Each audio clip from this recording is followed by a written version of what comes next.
সময় বলিউড পর্দায় রাজত্ব করেছেন তারা। তাদের হাসি, স্টাইল আর অভিনয়ে মুগ্ধ হয়েছে পুরো একটি প্রজন্ম। কিন্তু সময়ের সাথে বদলেছে সিনেমার ধারা, বদলেছে দর্শকের রুচিও। অনেকেই হয়তো ভেবেছিলেন 90 দশকের সেই তারকাদের অধ্যায় শেষ, কিন্তু এবার তাদের জন্য নতুন দরজা খুলে দিয়েছে ওটিটি, যেখানে বয়স নয়, গুরুত্ব পাচ্ছে চরিত্র আর গল্প।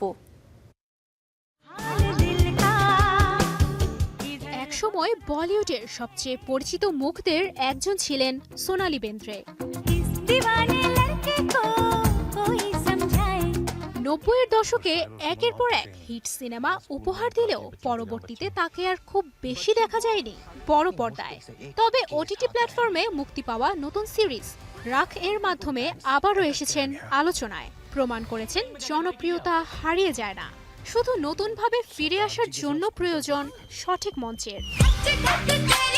25 साल के थे जब तुम्हारे पापा को शौक लगा था। শুধু সোনালী নন, একই পথে হাঁটছেন আরো অনেক 90-এর তারকা অভিনেত্রী। সম্প্রতি নেটফ্লিক্সের ক্রাইম কমেডি সিনেমা মা বেহেনে অভিনয় করেছেন মাধুরী দীক্ষিত, যেখানে তাকে দেখা গেছে একেবারেই নতুন চরিত্রে। সিনেমায় তার গ্ল্যামারের চেয়ে বেশি গুরুত্ব পেয়েছে গল্প এবং অভিনয়। অন্যদিকে দীর্ঘ সময় পর ওটিটিতে শক্তিশালী প্রত্যাবর্তন করেছেন কারিশমা কাপুরও। জি5-এর ক্রাইম থ্রিলার ব্রাউন ওয়েব সিরিজে তিনি অভিনয় করেছেন রিটা ব্রাউন নামের এক গোয়েন্দার চরিত্রে। চরিত্রটিকে বাস্তব করে তুলতে মেকআপবিহীন লুক, ভিন্ন শারীরিক ভঙ্গি এবং একেবারে নতুন উপস্থিতি নিয়ে হাজির হয়েছেন এই অভিনেত্রী। Hi, I am Rita. বিশ্লেষকদের মতে ওটিটি প্ল্যাটফর্ম শুধু দর্শকের দেখার অভ্যাসই বদলায়নি, বদলে দিয়েছে তারকাদের ক্যারিয়ারের সমীকরণও।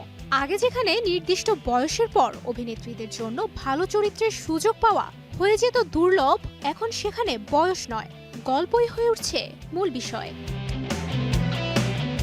এই পরিবর্তন শুধু নস্টালজিয়াকেই ফিরিয়ে আনছে না, বরং দর্শকদের সামনে হাজির করছে আরো পরিণত ও বাস্তবধর্মী নারী চরিত্র, যাদের গল্প শুধু প্রেম বা গ্ল্যামারে সীমাবদ্ধ নয়, সেই সাথে তুলে ধরছে জীবনের নানা জটিলতা, সংগ্রাম ও সাফল্যের গল্প। একসময় যারা বলিউডের রোমান্টিক যুগের প্রতীক ছিলেন, তারাই আজ ওটিটি যুগের অন্যতম আলোচিত মুখ। আর দর্শকরাও স্বাগত জানাচ্ছেন তাদের সেই প্রত্যাবর্তনকে।